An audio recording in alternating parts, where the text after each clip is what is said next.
Hey, what's up guys, Riff here. Sorry for the lack of a vtuber model, I'm currently on the tail end of a vacation. However, I saw some news that I wanted to take a few minutes to talk about because I'm sure a lot of you are already aware, but it has been announced that Crunchyroll has completely removed the comment section on the platform, including from episodes and articles.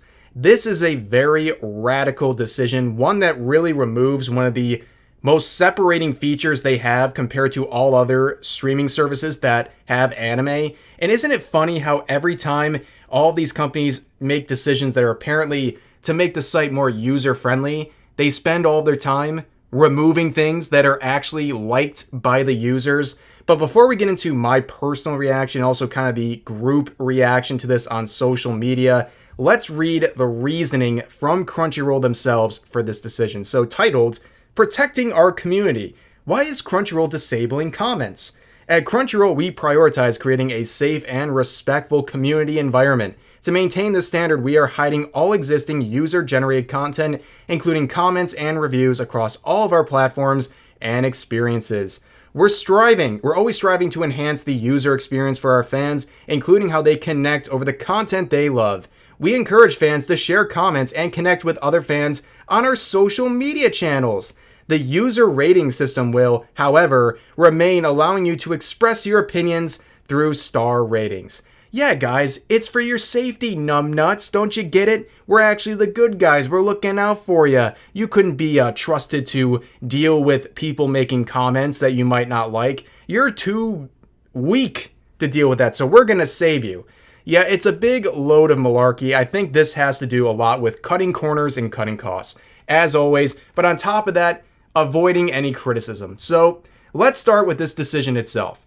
It is a terrible one. I think 99% of people do not like this decision because this feature, the comment section, especially on episodes, is what separates this platform from any others that stream anime. It is something unique that most don't have. This was something that people could actually utilize. This was something that I did. I haven't had a Crunchyroll subscription in many years, but back when I did, that was one of my favorite things. After an episode, go to the comment section, see what people had to say about the episode. And yes, sometimes you're going to run into trolls. You're going to run into spoilers. But guess what? That's the internet, okay? It's going to happen no matter where you're looking for any sort of feedback on an episode you just watched. And on top of that, if you have an issue, right? If you have an issue with people spamming things, doing misleading things in the comment sections of these episodes, you know what you do? More moderation. It's that simple. Get more moderators, but of course that costs money, and we know that's one of the reasons, but we'll get into that a little bit later. But this decision itself to remove comments is also clearly an act of censorship. Let's be honest here, okay? We know that a lot of this is to censor negative reviews on episodes, negative reviews on articles, things like that, because I believe in Crunchyroll's mind, they think if people are leaving negative comments about an episode, people might look at the comments first and say, a lot of people don't like this, or a lot of people don't like this series, or this article must be pretty bad. So they either leave negative comments themselves, or they just avoid it completely. And I guess that is their reasoning behind this decision. And really, with Crunchyroll and censorship, is it really that surprising that they would do something like that? No, it's really not. And the second reason I think they're doing this is to cut corners. Like I mentioned, they need more moderation if there's an issue with these comment sections going awry. And of course, to have more moderation, what do you got to do? You got to pay more moderators. And time again, Crunchyroll has proven that they don't want to go the extra mile when it comes to paying for things like that. And on top of all this situation, of course, it's Crunchyroll.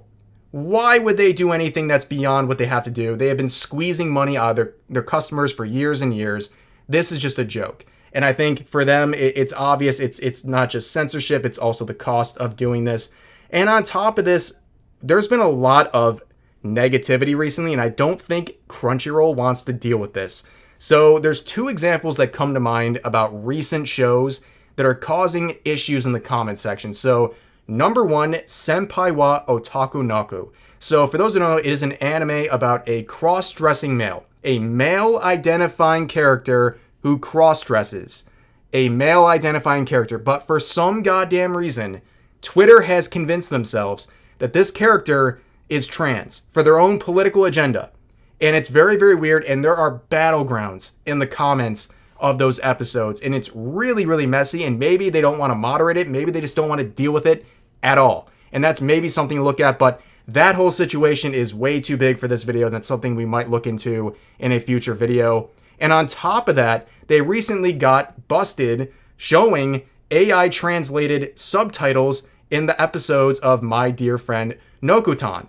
Now, that whole situation is something I covered a few days ago. It was a pre-scheduled video I'd actually recorded almost a week ago, and I'm glad I kind of waited because that's when things kind of blew up with that anime and the AI translations on Crunchyroll. So, to clarify, it was not Crunchyroll who made the actual subtitles for that episode. It was a third party. However, Crunchyroll just accepted them, right? It was machine and AI translated subtitles for their episodes of this very popular anime, and they did not proofread it. Like, clearly, they did not proofread it, and that situation is funny for two reasons. Number one, the localizers are really upset, crying about AI translations, and people are just looking at them and saying, well, AI translations are slop, but at least it's AI translations, not your woke, ridiculous localizations that we would rather have machine translations than your garbage localizers. But on top of that, it made Crunchyroll look really bad because clearly they weren't proofreading anything. They're getting these translations for a very popular anime right now, and they're just yeeting it out. I believe the translations were machine translated for the English, German, French, and maybe one other set of translations, but the major countries, and they were completely botched. And they couldn't take the time to sit down, even for episode 1, to watch through the episode and make sure these translations were at least readable, because in some cases they were completely incomprehensible. They made absolutely no sense. So I think maybe some of these events, these recent events that have made Crunchyroll look bad, or there's some hostility going on in the platform, I don't know if those helped with this decision. Who knows? But really, overall, I think this is a terrible, terrible look for Crunchyroll. And again, why wouldn't people pirate anime at this point? It just makes those things look even more desirable to people and attractive to people. You think about what Crunchyroll brings to the table, right? You're paying a good price for Crunchyroll, and a price that continues to increase over time. And people have put up with a lot with Crunchyroll. Bad quality of their broadcasts, the website constantly crashing and having technical issues, people having issues losing their account, price increases, censorship across the board, all kinds of issues with Crunchyroll over and over the years. And now you remove really the best feature they had. Why would you keep using Crunchyroll at this point? It's very silly to me, honestly. And that at this point, like, pirating anime, like, to combat piracy, as they always say, the best way to do it is to provide a good service. And Crunchyroll is not doing that. They were removing everything that platform has held dear. And now they're expecting you to not only accept that, but pay more for it. And it's ridiculous. But for now, that's going to do it for this video. As always, please share all of your thoughts about this situation in the comment section down below. Hope you guys enjoyed the video, and I'll see you next time.